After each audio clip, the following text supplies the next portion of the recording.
Tình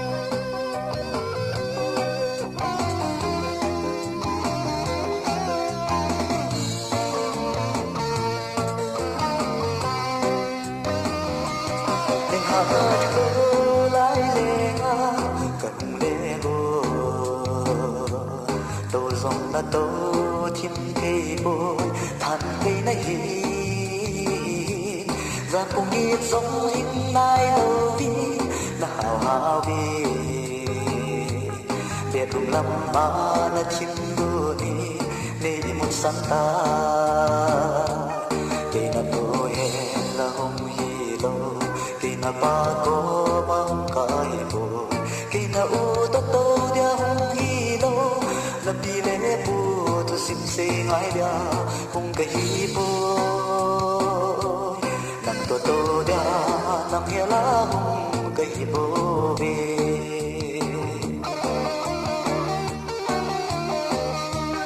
na ta sa mang sa ba ti sa zong le so đàn lòng chim vang xô xa ra đi cuốn tết hà ra con xa kín lên na khôn kín giống cả giờ xin nghe ông chỉ thô ô thì đinh la ra xa na ô để na tôi là hồng hi lo để na ba có mà hồng cái vô để na u to to dia hồng hi lo na pi le pu tu sim se ngai ya hong ka hi po nam to dia nam hia la hong ka hi po ve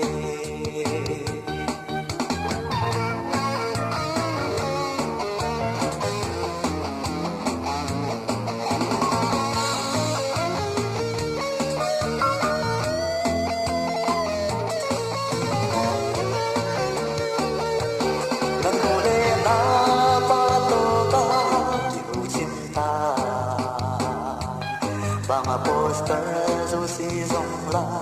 cả bài hát số ta đang phá lô và đi đón đón giống cả hộp xe ta si mày ta nghĩ bằng phải xin tu giờ phân la nô na tu he la hong hi lo đi na pa ko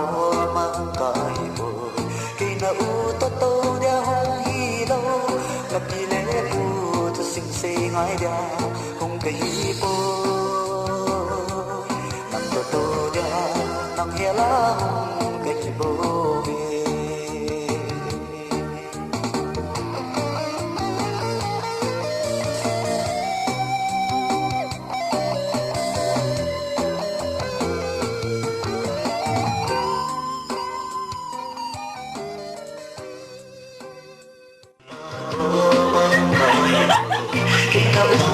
Hãy subscribe